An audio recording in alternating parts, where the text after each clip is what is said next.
Your client has now interviewed your candidate, so you need to find out how it went. Always conduct your debrief straight after each interview and stay on the lookout for red flags. Does your candidate seem interested in the role? What's their tone of voice telling you? Remember, you need to be convinced throughout the entire process that they're interested and committed. Use the debriefs to gauge their enthusiasm, iron out any potential issues and prepare your debrief with the client. Let's assume that your client conducts a 3-stage interview process before making your candidate an offer.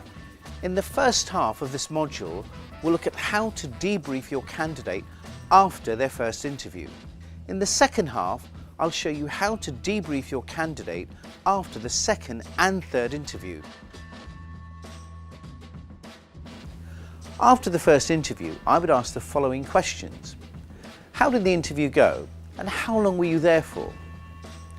Who did you meet? How comfortable were you in the interview? How do you think it went?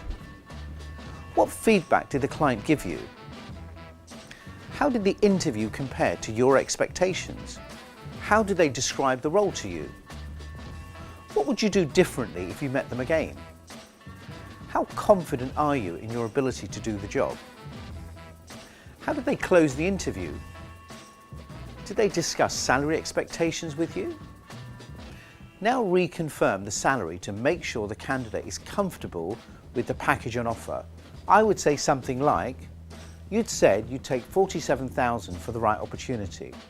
Is this the right opportunity?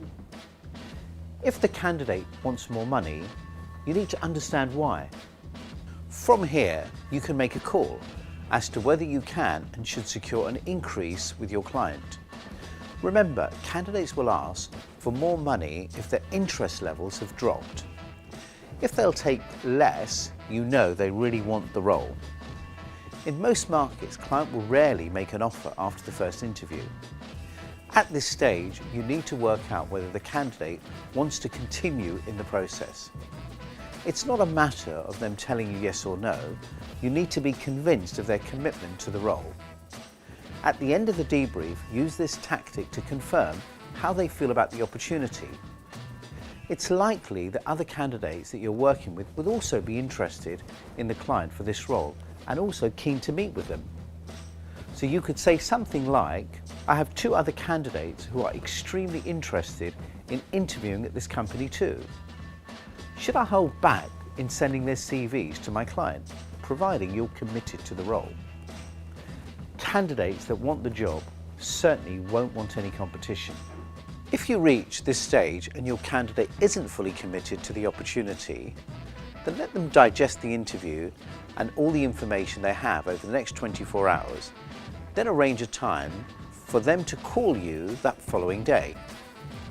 If they're not committed at that point, withdraw them from the process and start considering other candidates for the role. If you decide to move the candidate forward to a second interview, you have to brief them as thoroughly as you did the first time round. This will ensure that they are ready, motivated and prepared for the next meeting. It's critical that they are just as prepared and ready to impress, especially if they're meeting new people from the same company. Sometimes candidates meet with the same contact and forget to stay alert and professional once they let their guard down. Revisit Module 6 before each stage of every interview to make sure that you prepare the candidate and client properly. Watch the second half of the modules where I'll take you through how to debrief candidates after a second and third interview.